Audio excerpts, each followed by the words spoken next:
ভেঙে পড়িস না। তুই যদি এভাবে ভেঙে পড়িস তবে তোর মেয়ে দুটোকে সামলাবে কে বল? দেখ তোর মেয়ে দুটো কিভাবে কান্না করছে, ওদের দেখে যে ভীষণ মায়া হচ্ছে। তুই আর দেরি করিস না, এবার টোনার মৃতদেহ সৎকারের ব্যবস্থা কর। না, আমি টোনাকে কোথাও যেতে দিব না, কোথাও না। টুনি, তুই এভাবে পাগলামি করিস না। আয়, আমি তোকে ঘরে নিয়ে যাচ্ছি। টোনার সৎকার করাতে নিয়ে যাবে সবাই। এরপর বনের পাখিরা টোনার মৃতদেহ সৎকার করতে নিয়ে যায়, আর তা দেখে টুনি অনেক কাঁদতে থাকে। আর এভাবেই 2 দিন কেটে যায়, কিন্তু টুনির কান্না কিছুতেই থামে না। তা দেখে টুনির 2 মেয়ে টুকি ও টুনটুন বলতে থাকে, হয়েছে মা, হয়েছে। তুমি আর কেঁদো না মা, কেঁদো না। তুমি সেই 2 দিন থেকে শুধু কেঁদেই যাচ্ছ। এবার যে তুমি অসুস্থ হয়ে পড়বে। তুমি অসুস্থ হলে আমাদের দেখবে কে, বলো তো শুনি? মা, তুমি চাইলে যে এই পৃথিবীতে আমাদের আর কেউ নেই। তুমি কাঁদলে যে আমাদের অনেক কষ্ট হয় মা। মারে, আমি কি আর সাথে কাঁদছি? মনের দুঃখে তো আমি কাঁদছি। ঠিক আছে, তোরা যখন চাস না আমি কান্না করি, তখন আমি আর কাঁদবো না। এই তো আমাদের লক্ষ্মী মা। ইয়ে, টোনা তো মরে গেছে। টুনির অবস্থাও ভালো না। এই সুযোগে আমাদের কাজটা হাসিল করে নিতে হবে। হ্যাঁ তোতা, তুমি একদম ঠিক বলেছ। আমি টুনির জন্য রান্না করে নিয়ে যাচ্ছি। তুমি এদিকে সব কাগজ রেডি করে টুনির কাছে নিয়ে এসো। এ কথা বলে মিষ্টিটি টুনির বাড়িতে খাবার নিয়ে আসে। কিরে টুনি, তুই এখনো এভাবে মন খারাপ করে বসে আছিস? চোখ মুখের একই অবস্থা করেছিস। আয়, আমি তোর জন্য খাবার নিয়ে এসেছি। চুপ করে খাবারটুকু খেয়ে নে তো দেখি। দিদি, তুমি খাবার নিয়ে এসেছো? হ্যাঁ রে, 2 দিন থেকে তো মুখে কিচ্ছুটি দিসনি। তোর দিকে যে আর তাকানো যাচ্ছে না, তাই তো তোর আর তোর মেয়েদের জন্য খাবার নিয়ে এলাম। মাসি, তুমি আমাদের জন্য খাবার নিয়ে এসেছো, ভালোই করেছো। আমাদের যে ভীষণ খিদে পেয়েছে, দাও তো, আমরা তাড়াতাড়ি খেয়ে নেই। এরপর টুনি ও তার 2 মেয়ে খাবার খেয়ে নেয়, আর এভাবে সেই দিন কেটে যায়।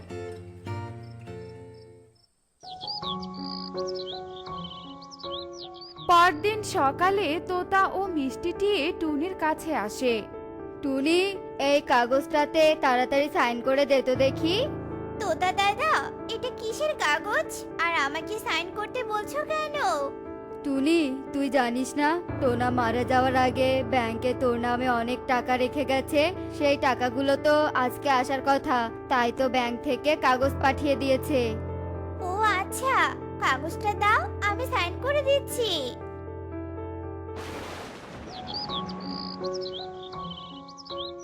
কি ব্যাপার, তোতা দাদা আমার কাছ থেকে কাগজে সাইন করে নিল, কিন্তু ব্যাংক থেকে তো কোনো টাকা আসলো না। বেশ কিছুদিন তো কেটে গেল, এতদিনে তো টাকা আসার কথা।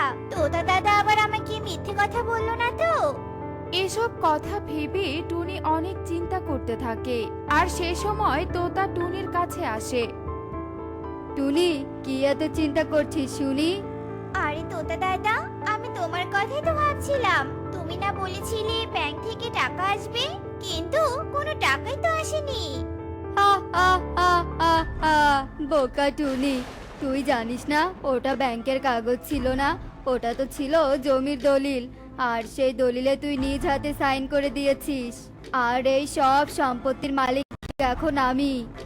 এসব তুমি কি বলছো তোতা দাদা? আমি যে কিছুই বিশ্বাস করতে পারছি না। শোন টুনি, তুই নিজ হাতে তোর সব সম্পত্তি আমার নামে করে দিয়েছিস। এখন তুই আর কিছুই করতে পারবি না, আর আমি আমার বাড়িতে তোকে এক মুহূর্ত থাকতে দিব না। তুই এক্ষুনি এখান থেকে চলে যা।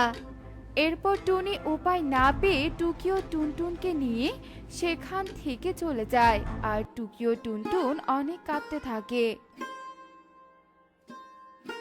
মা, তোতা আঙ্কেল খুব বাজা, তাই তো আমাদের বাড়ি থেকে তাড়িয়ে দিল। এখন আমরা কোথায় যাব মা, কোথায় যাব? আমাদের যে যাওয়ার মতো কোনো জায়গা নেই মা। এখন আমাদের কি হবে?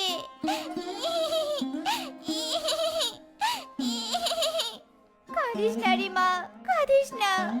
সৃষ্টিকর্তা ঠিক আমাদের একটা পথ দেখাবি, তোরা কোনো চিন্তা করিস না রে মা।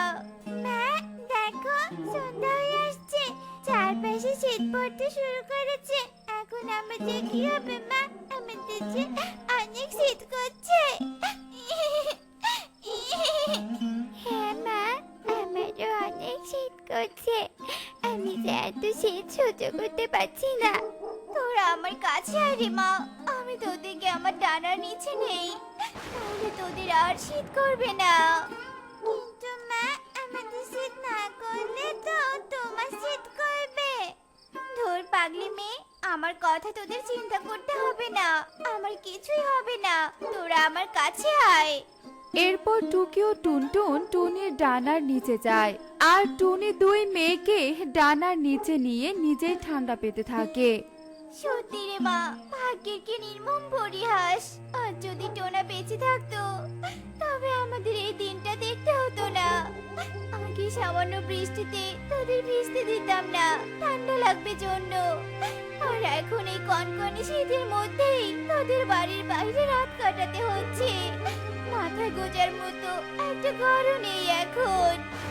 এসব কথা বলতে বলতে টুনি তার দুই মেয়েকে নিয়ে গাছের নিচে ঘুমিয়ে পড়ে আর এভাবেই রাত গড়িয়ে ভোর হয়ে আসে। আর সকাল হতেই টুনির ঘুম ভেঙে যায়। টুনি চোখ খুলে দেখে টুনির দুই মেয়ে গাছের নিচে শুয়ে ঘুমাচ্ছে। আহারে, আমার এই মেয়ে দুটো শীতে গাছের নিচে রাত কাটালো, দেখে যে আমার বুকটা ফেটে যাচ্ছে। আমি যদি কষ্ট করে মেয়ে দুটোর জন্য একটা ঘর বানাতে পারতাম, তবে মেয়ে দুটোকে আর গাছের নিচে রাত কাটাতে হতো না। কিন্তু ঘর বানাতে যে অনেক টাকার প্রয়োজন, আমার কাছে যে কোনো টাকা নেই। এখন আমি কি করব? তুমি কি একটা ভাবছো বলো তো শুনি? মা টুকি, তোরা উঠে পড়েছিস? আমি তোদের কথাই ভাবছিলাম রে মা। তোদের এত কষ্ট যে আমি আর সহ্য করতে পারছি না। তোরা এখানেই থাক, আমি দেখি কিছু একটা ব্যবস্থা করতে পারি কিনা।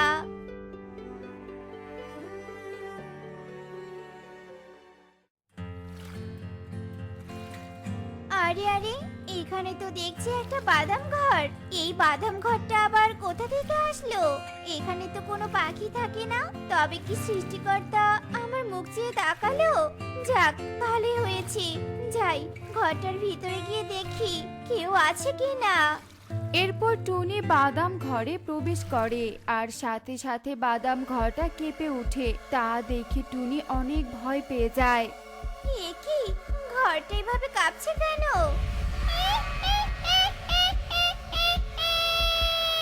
কে রে আমার বাদাম ঘরে প্রবেশ করেছে? কে কে কে কথা বলছে? আমি পেতনি কথা বলছি। কিন্তু তুই আমার বাদাম ঘরে প্রবেশ করেছিস কেন? তুই জানিস না আমার ঘরে প্রবেশ করলে কেউ প্রাণ নিয়ে বেঁচে ফিরতে পারে না? তুমি এসব কি বলছো? দয়া করে আমাকে তুমি মেরো না। আমার যে দুটো ছোট ছোট মেয়ে আছে, তারা যে এতে মরে যাবে। আমাকে মেরো না দয়া করে। কি, তোর দুটো মেয়ে আছে? কিন্তু তাদের ছেড়ে তুই এখানে কি করছিস? এরপর টুনি পেতনিকে সব কথা খুলে বলে আর সব শুনে পেতনি বলতে থাকে, আহারে, তোর তো দেখছি আমার মতোই কপাল পোড়া। কেন, তোমার আবার কি হয়েছে? আমার স্বামী মারা যাওয়ায় আমার শাশুড়ি আমাকে অলক্ষী বলে আমাকে এই বাদাম ঘরে পুড়িয়ে মেরেছে। আমার একটা মেয়েও ছিল, আমার সাথে আমার মেয়েটাও পুড়ে মারা গেছে। তাই আমি আমার বাদাম ঘরে কাউকে প্রবেশ করতে দেই না। কিন্তু তোর কষ্ট দেখে আমার অনেক কষ্ট হচ্ছে। তাই আজ থেকে এই বাদাম ঘর তোর। তুই তোর মেয়েকে নিয়ে এই বাদাম ঘরেই থাকবি, বুঝেছিস? তোমাকে অনেক ধন্যবাদ পেতনি, আমাকে সাহায্য করার জন্য। তোমার এই ঋণ আমি কখনোই ভুলবো না, কখনো না। ঠিক আছে, আমাকে আর ধন্যবাদ দিতে হবে না। এখন তোর মেয়েদেরকে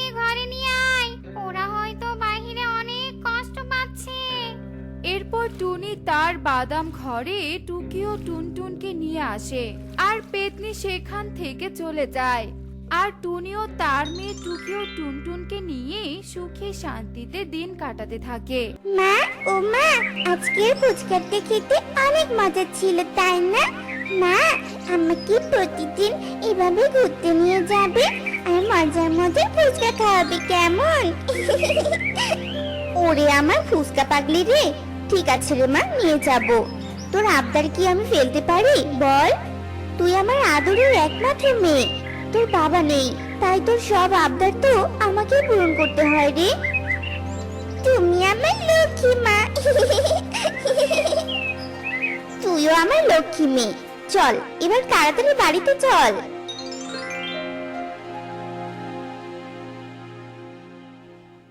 এ কি, আমার ঘরের তালা ভাঙা কেন? আমি তো বের হওয়ার সময় ঘরে তালা দিয়ে তবে গিয়েছিলাম। ঘরে আবার কোনো চোট ঢুকেনি তো? মা, মা, তাড়াতাড়ি ঘরের ভিতরে চলো। কি সর্বনাশা কাণ্ড ঘটেছে! আমার ঘরে তো দেখি একটা জিনিসপত্র নেই। হায় হায় রে, সব জিনিসগুলো গেল কোথায়? তার মানে সত্যি সত্যি ঘরে চোর এসেছিল। মা, এই দেখো দেখো, কার যেন পায়ে চাপ মেঝেতে লেগে আছে। এই তো, এখন তো পরিষ্কার কোনো চোরই এসেছিল। বেটা চোর, একবার যদি তোকে ধরতে পেতাম না, তোকে লাঠি দিয়ে পিটিয়ে চাপা পিঠা বানিয়ে দিতাম। বেটা চোর আমাকে সর্বশান্ত করে দিল রে, সর্বশান্ত করে দিল। তিলে তিলে গড়ে তোলা সব জিনিসপত্র, টাকা পয়সা সব নিয়ে গেছে। সৃষ্টিকর্তা, এখন আবার কি হবে? সংসার চালানোর মতো যে কোনো টাকাও থাকলো না আমার। মা, ও মা, কেঁদো না, তুমি কাঁদলে আমি অনেক কষ্ট পাই। মা, তুমি না আমার ভালো মা, কাঁদে না মা, কাঁদে না। মা, তুমি চিন্তা করো না, তুমি আর আমি মিলে একসাথে কাজ করব। তারপর কাজ করে যা টাকা পাবো তা দিয়ে আবারও আমরা ঘরে জিনিস কিনবো। সেদিন কাঁদতে কাঁদতে টুনির দিনটা কেটে যায়। পরের দিন টুনি নতুন কাজ খোঁজার জন্য বাইরে বের হয়। আরে, সুখী দিদির বাড়ি থেকে কান্নার আওয়াজ পাচ্ছি, দেখি তো গিয়ে কি হলো আবার ওদের।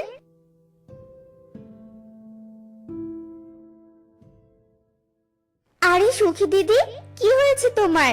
এভাবে কাঁদছো কেন? টুনি দিদি, আমার সর্বনাশ হয়ে গেছে। আজ সকালে কে যেন আমার আলমারি থেকে সব টাকা পয়সা সোনা দানা চুরি করে নিয়ে গেছে। আমার মেয়েটা অসুস্থ, এখন কি করে আমার মেয়ে চিকিৎসা করাবো? কি বলছো দিদি, তোমার বাড়িতেও চুরি হয়েছে? গতকাল তো আমার বাড়িতেও চুরি হয়েছে। ব্যাপারটা কি দিদি? আরে দিদি, তোমার ঘরের মেঝেতেও তো দেখছি একই পায়ের ছাপ। তার মানে কাল যে চোর আমার বাড়িতে চুরি করেছে সেই চোর তবে আজ তোমার বাড়িতেও চুরি করেছে। না, ব্যাপারটা সত্যি অদ্ভুত লাগছে।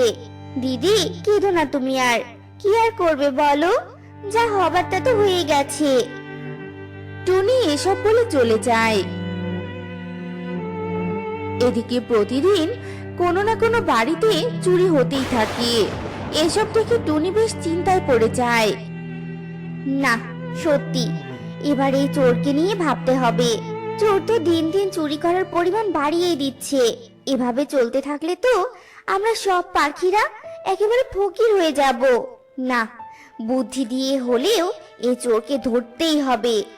কিন্তু কি করে ধরবো? আরে আরে, ওটা যোগ্য দাদা না? এ কি, যোগ্য দাদার পায়ের সাথে ওই মেঝের পায়ের ছাপের কেন জানি মিল পাচ্ছি। আরে হ্যাঁ তো, একেবারে মিলে গেছে।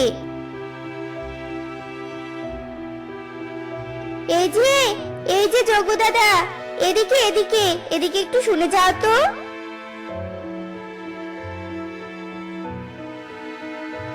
উফ বাবা, টুনি এই অসময়ে ডাকলি কেন শুনি? তাড়াতাড়ি বাড়িতে যেতে হবে, কি বলবি তাড়াতাড়ি বল। এত তাড়া কিসের দাদা? আর তোমার মাথায় এটা কিসের বস্তা? আরে এগুলো তো চুরি না, মানে এগুলো হলো চানাচুর চানাচুর। আসলে টুনি, আমি চানাচুরের ব্যবসা শুরু করেছি, তাই আর কি। ঠিক আছে, আমি চলি রে। কি ব্যাপার, যজ্ঞ দাদা এমন ভয় পেয়ে পালিয়ে গেল কেন? আর চুরি বলে থেমে গেল? তার মানে কি এই যজ্ঞ বেটায় চোর? পায়ের ছাপও তো মিলে গেছে। এখন শুধু যজ্ঞ দাদার বাড়িটা দেখে আসতে হবে। যাই, এক্ষুনি যজ্ঞ দাদার পিছু নেই।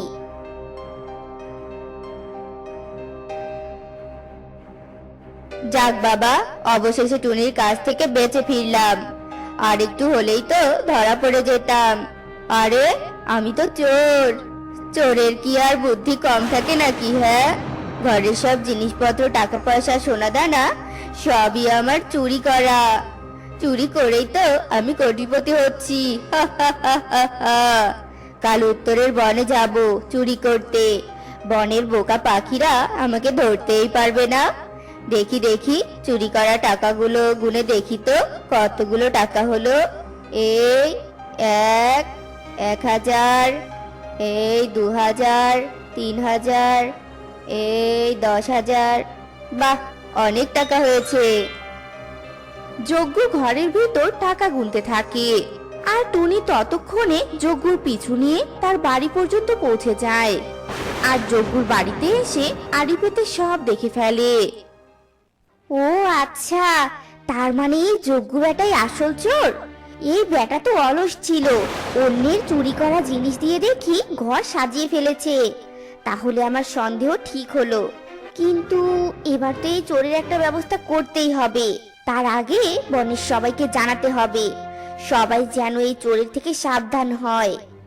কি বলছো তুমি দিদি? ওই যজ্ঞ তাহলে এতদিন ধরে আমাদের বোকা বানিয়ে আমাদের বাড়িতে চুরি করেছে? এখন তাহলে আমরা কি করব? আর কি করে ওই চোরের থেকে মুক্তি পাবো বলো?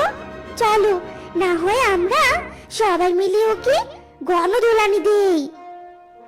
না না দিদি, এমনটা করা যাবে না।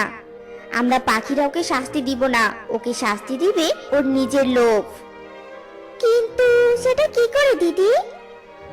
শোনো বনবাসীরা, শোনো সবাই, আমার মাথায় একটা বুদ্ধি এসেছে। শুনেছি দক্ষিণের পাহাড়ের চূড়ায় নাকি এক মেঘরানী বাস করে। মেঘরানী সবাইকে সাহায্য করে, কিন্তু মেঘরানী লোভীদের একদম পছন্দ করে না। আমরা যদি কোনোভাবে মেঘরানীর কথা যজ্ঞর কানে দেই, তাহলে নিশ্চয়ই এই বেটা যজ্ঞ লোভে পড়ে ওই মেঘরানীর কাছে যাবে, আর তখনই ওর শিক্ষাটা হবে। এটা তো অনেক ভালো বুদ্ধি টুনি দিদি। তাহলে আর কষ্ট করে আমাদের ওই বেটা চোরের পিছু ছুটতে হবে না।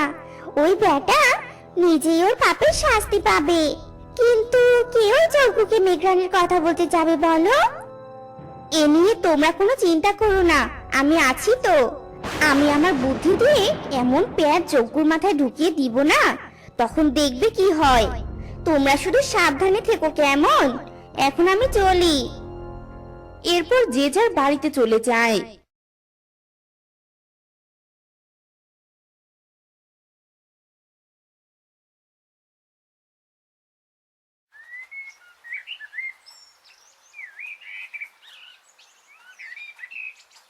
এদিকে পরের দিন সকালবেলা টুনির সাথে যজ্ঞর দেখা হয় রাস্তায়। আরে আরে যজ্ঞ দাদা, সকাল সকাল তোমার দেখা পেয়ে ভালোই হলো। তোমাকে একটা কথা বলার ছিল। কি কথা টুনি? হ্যাঁ হ্যাঁ, তাড়াতাড়ি বল, কি বলবি? আমার আবার সময় নেই। আরে একবার শুনেই দেখো, সময়ের চেয়ে তোমাকে আরো বেশি জিনিস দিব। শুনেছি দক্ষিণের পাহাড়ের চূড়ায় একটা মেঘরানী বাস করে। মেঘরানীর জাদুর শক্তি আছে। মেঘরানী জাদু করে সোনা দানা, টাকা পয়সা সব দিতে পারে, জানো? আর আমাদের বনের পাখিদের তো এখন বেহাল দশা। কে যেন আমাদের বনের টাকা পয়সা চুরি করে নিয়ে যাচ্ছে। তাই আমরা ভাবছি কাল আমরা সবাই মিলে ওই মেঘরানীর কাছে সোনা দানা আনতে যাব। তুমিও যাবে? কি, দক্ষিণের বনে জাদুই মেঘরানী আছে আর সেটা আমি জানি না? ঠিক আছে ঠিক আছে, যাব।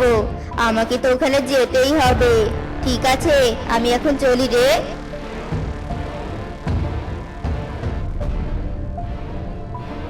বেটা চোর, তোরটা বুঝি ভালোই গিলেছে। মেঘরানির কথা শুনে কেমন লোভে ওর চোখ দুটো চকচক করছিল। চোর বেটা, এতদিন ফাঁদ দেখেছিস কিন্তু ফাঁদে পড়িসনি। এবার বুঝবি কেমন লাগে। আমি জানি বেটা চোর, তুই আজকে ওখানে যাবি। তোর যে লোভ! না না, আজ রাতেই আমাকে ওখানে যেতে হবে। বনের সবাই যাওয়ার আগেই ওই মেঘরানি থেকে সব সোনাদানা হিরে জহরত আমার করে নিব। যজ্ঞু, তাড়াতাড়ি চল। তারপর চোর যজ্ঞু কাক আর দেরি না করে ওই দক্ষিণের পাহাড়ের চূড়ায় যায়।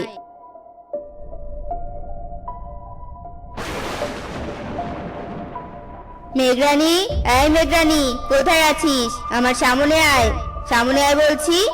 আর আমাকে অনেক অনেক সোনা দানা টাকা পয়সা হিরে জহরত দে। আমি ধনী হতে চাই, অনেক ধনী। কি রে মেঘরানি? এই কে রে, কে রে তুই? রাতের ঘুমটা আমার ভেঙে দিলি কেন? হ্যাঁ, আর তোর সাহস কি করে হয় মেঘরানিকে তুই তুকানি করে ডাকার? বেশি কথা না বলে আমাকে সোনা দানা টাকা দে। যা কিছু আছে সব দিয়ে দে। আমার চুরি করতে আর ভালো লাগে না। তোর কাছে যা সম্পদ আছে সব আমাকে দিয়ে দে। আমি ধনী হতে চাই, ধনী। বেটা কাক, লোভে পড়ে দেখি তোর বোধ বুদ্ধি সব লোপ পেয়েছে। কার সাথে কিভাবে কথা বলতে হয় সেটাও ভুলে গেছিস, তাই না? তবে দাঁড়া, আমার সাথে লোভ করার ফল তোকে দিচ্ছি। এসব বলে মেঘরানি রেগে গিয়ে আকাশে গর্জন করে যজ্ঞু কাকের শরীরের উপর বজ্রপাত ফেলে। আর যজ্ঞু চিৎকার করে কাঁদতে থাকে। আর এদিকে ওই দেখো দেখো বনবাসীরা, দেখো, বলেছিলাম না যজ্ঞু চোর নিজের লোভের কারণে চুরি করার শাস্তি পাবে। ওই দেখো মেঘরানি কি করে তাকে শাস্তি দিচ্ছে। টুনি, তুমি সত্যি অনেক বুদ্ধিমতী টুনি। আজ তোমার বুদ্ধির জোরে এই বজ্জাত চোর তার পাপের শাস্তি পেল। এরপর সবাই বুদ্ধিমতী টুনির প্রশংসা করতে থাকে। এদিকে যজ্ঞু কাক বজ্রপাতের কারণে ওখানেই মারা যায়। এরপর বনের সবাই যজ্ঞু চোরের বাড়ি থেকে যার যা জিনিসপত্র ছিল সব নিয়ে যায়। হ্যাপি বার্থডে শালু, এই নে এবার কেকটা কেটে ফেলতো। আর আমার জন্মদিন খেলতে ভালোই লাগছে না। এই মাটির কেকটা কেটে খেলা শেষ করে দিই আমরা, চল। এরপর আমরা অন্য কিছু খেলবো। কি রে পারু, শালু, তোরা এখানে বসে বসে কি করছিস শুনি? সে কখন থেকে তোদের খুঁজছি আমি। তোদের সাথে খেলবো বলে তাড়াতাড়ি স্কুল থেকে এসেই আমি তোদের খুঁজতে বেরিয়েছি। আরে টিনটিন, আজ পারুল আর আমি একটা নতুন খেলা খেলছি। জন্মদিন।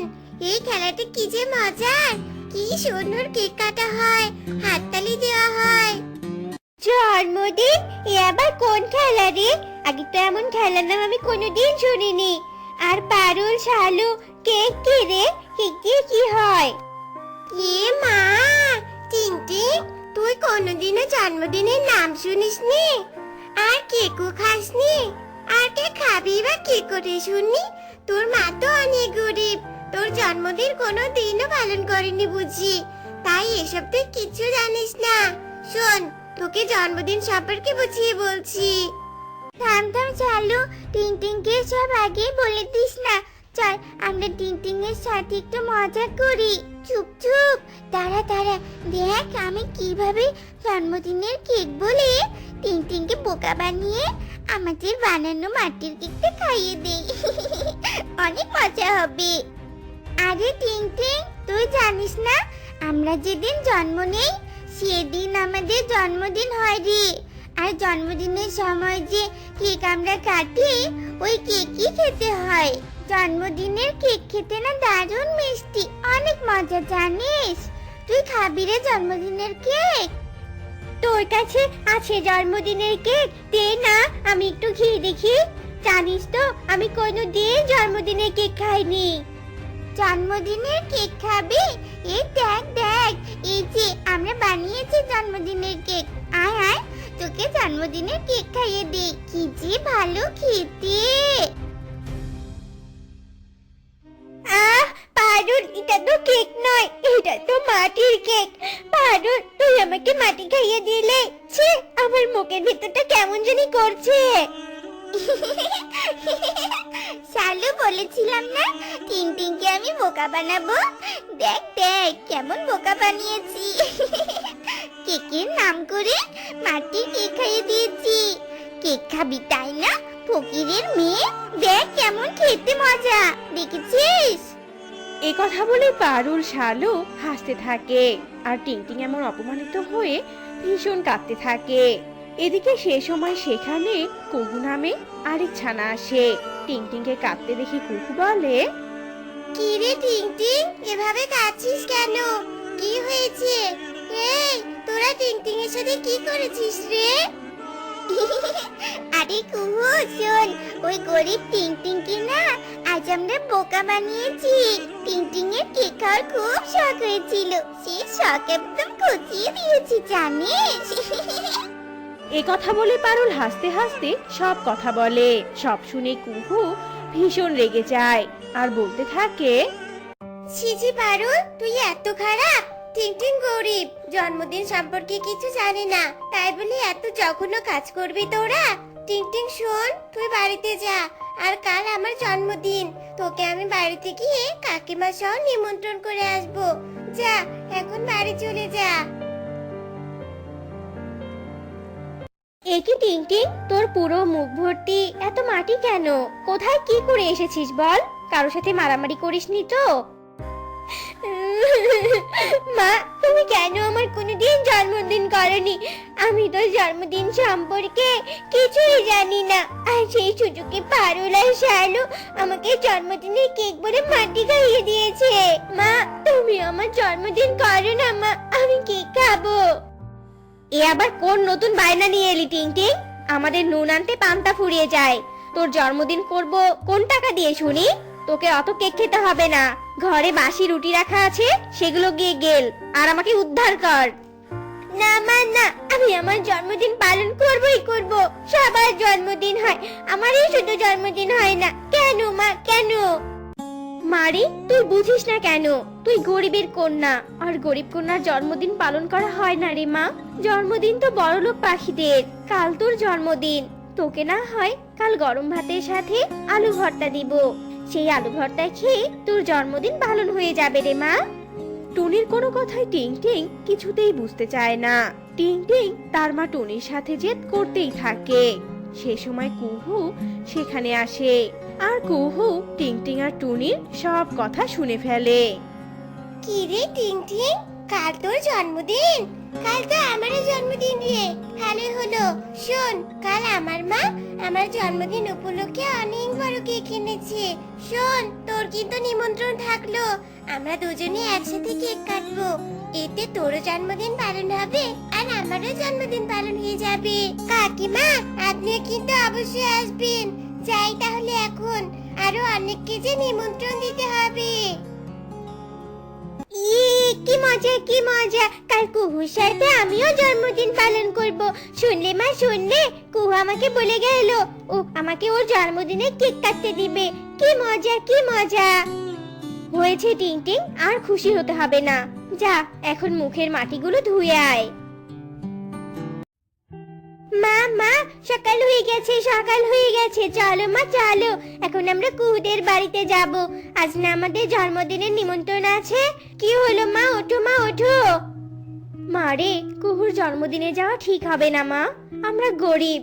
যদি কুহুর মা কাকলি আমাদের দেখে রাগ হয়, আর কোনো জন্মদিনে গেলে তো উপহার নিয়ে যেতে হয় রে মা। আমাদের তো সেই টাকা নেই। আমরা কি করে উপহার কিনবো রে মা? না মা না, আমি আজ প্রথম কোনো জন্মদিনের নিমন্ত্রণ পেয়েছি। আমি যাব মা, যাব। মা চলো না, মা চলো। তুমি কিচ্ছু ভেবো না। ও মা! টিংটিং এর এমন আনন্দ দেখে টুনি আর কিছু বলে না। তারপর টুনি আর টিংটিং কুহুর জন্মদিনের উদ্দেশ্যে বেরিয়ে পড়ে। উরি বাবা, চারদিকে কি সুন্দর করে সাজানো! এমন সাজানো বাড়ি আমি আগে কখনোই দেখিনি। ইস, কুহুর সাথে জন্মদিনে কেক কাটবো আমি আজকে। এই টিংটিং, আয় আয়, এখানে আয়। তোর জন্য সে কখন থেকে অপেক্ষা করছি। আয়, একসাথে কেক কাটবো আমরা। আমার পাশে এসে দাঁড়া টিংটিং। কুহু, তুই ওই টিংটিংকে কেন ডাকছিস? আর তোর সাথে কেক কাটবে মানে জন্মদিন তোর, তুই কেক কাটবি। এই টুনি, তোকে কে নিমন্ত্রণ দিয়েছে? হ্যাঁ, আমি আমার মেয়ের জন্মদিনে তো কোনো গরিব পাখিকে নিমন্ত্রণ দেইনি।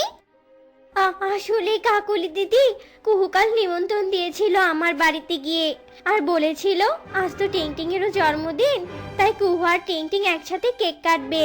তাই শুনে টিংটিং আমার সাথে অনেক জেদ করছিল, আর তাই আমি টিংটিংকে নিয়ে এসেছি। তুমি রাগ করো না গো, এক্ষুনি আমার মেয়েকে নিয়ে আমি চলে যাচ্ছি এখান থেকে। তারা টিংটিং, তুই কোথাও যাবি না। মা, হ্যাঁ আমি ওদের বাড়িতে গিয়ে নিমন্ত্রণ করে এসেছি। আর এত গরিব গরিব করছো কেন শুনি? গরিব কন্যা